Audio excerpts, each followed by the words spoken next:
Bonjour, je suis Marilyn et j'ai à cœur de te partager, tous les flashs de conscience que j'ai, particulièrement en ce moment.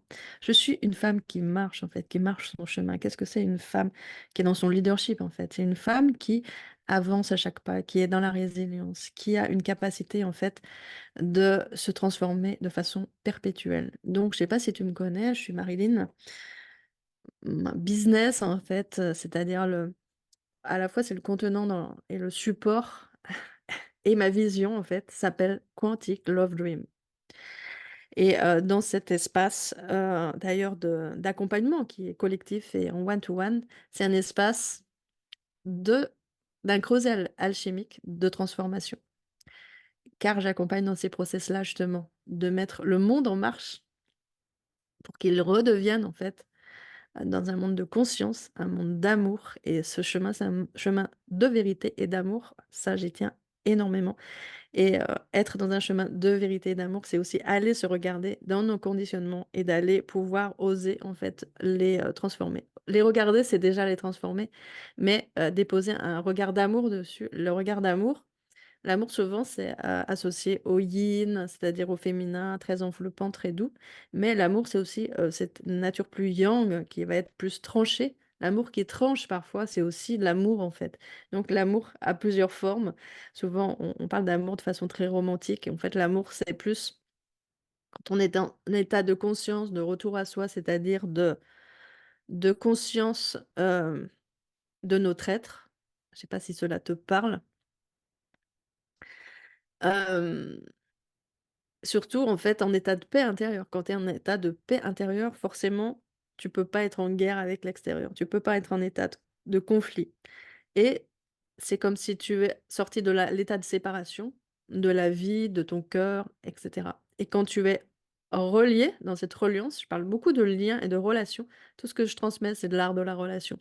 Ta relation à toi, à tout, en fait, va être déterminée par la relation que tu entretiens avec toi et qui a été déterminée par la relation que tu as eue avec tes parents notamment. Mais justement, quand on déconditionne ça pour être complètement libéré de toutes les blessures, tu vas parce que tu vas être libre, en fait. Les relations libres, c'est ça, c'est-à-dire que libre des blessures et des conditionnements. Par exemple, on peut parler de la relation à l'argent, ce sera exactement pareil, en fait. Quand tu es délivré de tout ce système de blessures, j'ai envie de dire d'oppression, quelque chose qui a été, conditionné depuis des millénaires, au-delà de ton histoire personnelle et je m'adresse là plus particulièrement aux femmes, tu vas pouvoir être dans de vraies relations d'amour qui sont pas des relations abusives, qui sont pas des relations de dépendance et ça, notamment, si on parle de la relation avec l'argent, tu peux voir qu'il y a quand même des similitudes avec ce que tu peux vivre dans d'autres espaces de ta vie.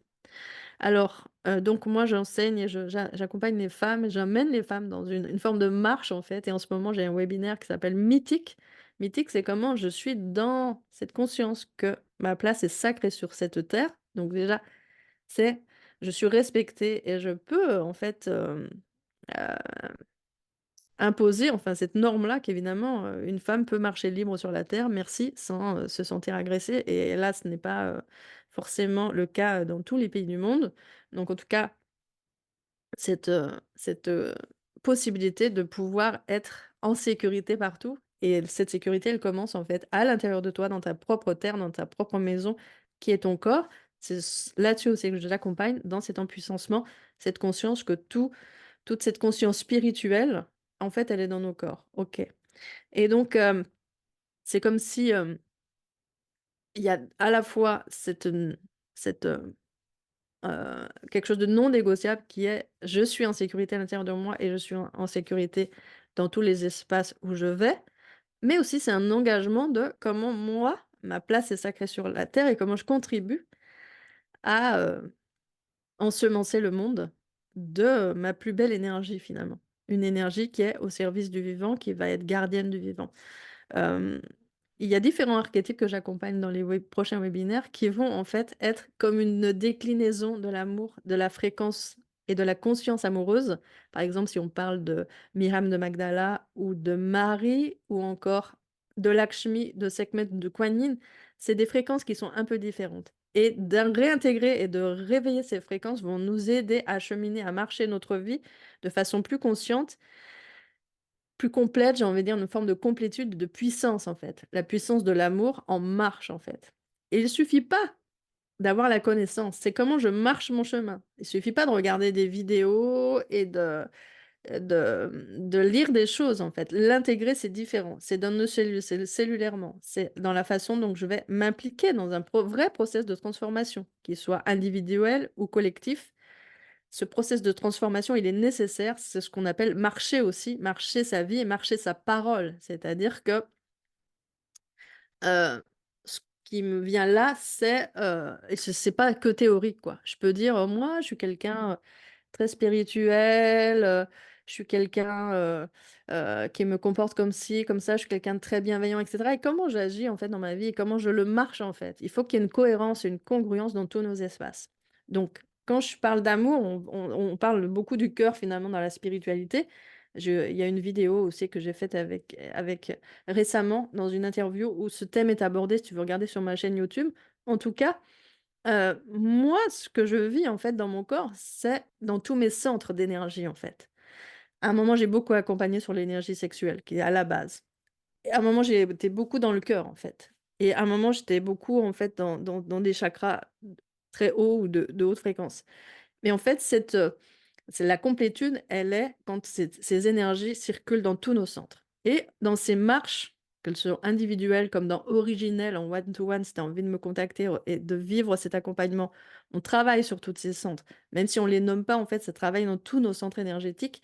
Et aussi, dans cette marche, ce qu'on a nommé sur les pas de Myriam de Magdala, mythique, ça s'appelle Shakti Dream. Et qu'est-ce que c'est Shakti? C'est cette énergie, en fait, très puissante qui est en nous. Et moi, j'ai cette énergie puissante qui permet en fait d'aller dans les transformations personnelles, mais aussi d'amener les personnes que j'accompagne aussi dans comme ce vortex d'énergie qui peut être aussi collectif. Et si vous regardez les témoignages sur le dernier webinaire, tout le monde dit, toutes les femmes étaient là: «Waouh, ça frissonne, je le sens dans mon corps» et cetera. Oui, c'est bien dans nos corps que ça se passe. C'est pas intellectuel, je suis là en distance. Ça veut dire que je suis dissociée sinon.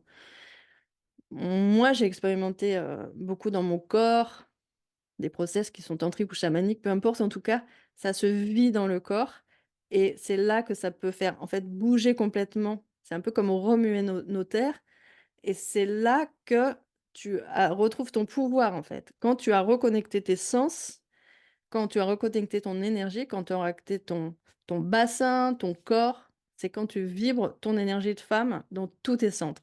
C'est ça la souveraineté. C'est, pouvoir exprimer, libérer sa parole. Il y a beaucoup de femmes aussi qui sont là en observation, qui prennent pas vraiment leur place, je le vois dans mes cercles et cetera, ou qui ne veulent pas dire en fait, ou dire: «Je suis ci» ou «Je suis ça» et le dire au monde. C'est ça aussi rayonner, c'est, heu, c'est ça aussi exister. Si, je reste, dans ma grotte, complètement figée et sans jamais exprimer quoi que ce soit, je ne vis pas, en fait. Vivre, c'est vraiment, entier. C'est jouer complètement le rôle de sa vie. C'est-à-dire que je suis pas un spectateur, je suis vraiment l'acteur. Je suis un acteur, je suis un acteur conscient et lucide de ce que je vis et aussi à partir de mon unicité et ça, j'y tiens dans les accompagnements avec moi. Il y a une forme de tendresse qui est là, mais une forme de tendresse justement pour accueillir la vulnérabilité. Il y a une forme il y a une écoute évidemment, il y a de la bienveillance, mais il y a aussi tu es vraiment unique et tu es en process avec moi de façon unique et personnalisée. Moi, j'ai pas quelque chose qui va être une méthode. Bien sûr que j'ai un fil, bien sûr que j'ai des outils et j'en ai beaucoup parce que j'ai eu beaucoup aussi de formation et j'ai beaucoup expérimenté, mais mon accompagnement, il est très organique, il est très vivant parce que tu es unique et je suis unique et parce que, ce qu'on a fait hier, c'est pas forcément ce qu'on a besoin de faire aujourd'hui. Il y a vraiment une dynamique d'écoute avec même l'invisible, avec toutes les énergies qui sont autour et de tenir compte exactement de la réalité de l'instant. Tantra d'ailleurs, c'est ça, c'est être neuf à chaque instant et à chaque pas justement, tu avances et tu marches et tu pas toutes tes casseroles. Tu transmutes et ton pas suivant, il y a vraiment quelque chose de la créativité qui va être activée et que tu peux vraiment choisir et décider ce que tu veux toi et pas, être agi depuis ton passé. Il y a aussi cette notion de sentir donc vraiment en sécurité.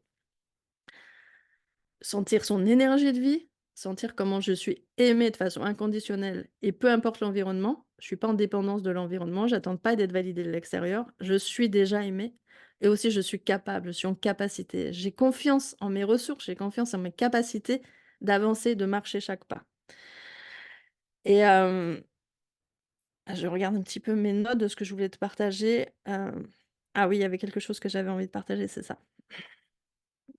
Souvent, les femmes que j'accompagne notamment, j'accompagne énormément d'hommes aussi dans ces espaces-là, qui sont des espaces de l'abus, que ce soit émotionnel, que ce soit physique, que ce soit sexuel.